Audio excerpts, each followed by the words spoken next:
Esto que ve en pantalla fue el incendio que destruyó más de 300 locales del mercado Hidalgo en marzo de 2018. A casi 2 años de lo sucedido, los locatarios aún no regresan a sus puestos. Venden desde los estacionamientos, donde se instalaron después de lo ocurrido. Ahorita lo que exigimos es una solución, porque no nos dan solución.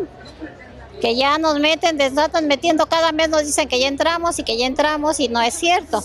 Nos enfrentamos a la delincuencia, no tenemos seguridad porque aunque haya cámaras nos roban, hay vigilantes, se paga vigilancia, pero de todos modos no estamos seguros. El señor Rubén es otro locatario que perdió su patrimonio después del incendio. El puesto donde vendió flores por más de 35 años fue pérdida total.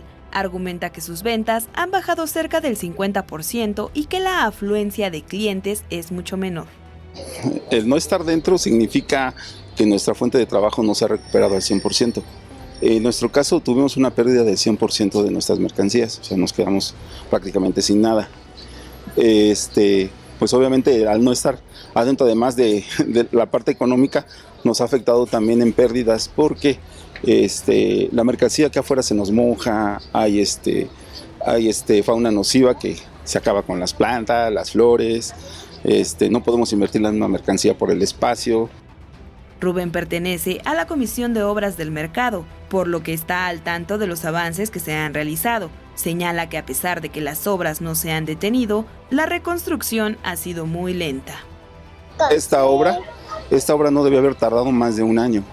Yo soy ingeniero industrial, tengo una especialidad en seguridad e higiene, conozco sobre los procesos constructivos, entendemos hay un proceso largo, se tienen que aplicar un seguro, tenían que cobrarlo.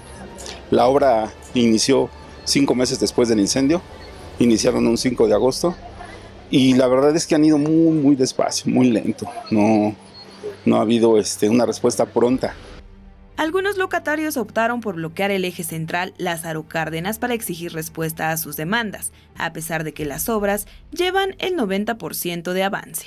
Siendo realistas, tal vez esto debe terminar, o sea, lo que falte no debe tardar más de 3 semanas, pero al ritmo que van tal vez estemos más tiempo.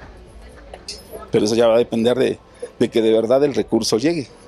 Así la parte más importante que falta es la instalación de la luz.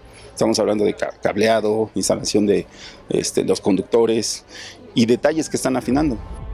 Los comerciantes esperan que pronto se les entreguen sus locales. De no ser así, quienes participaron en el cierre de eje central volverán a cerrar la avenida. Con imágenes de Jorge Barajas, Iraís Morquecho, 21 Noticias.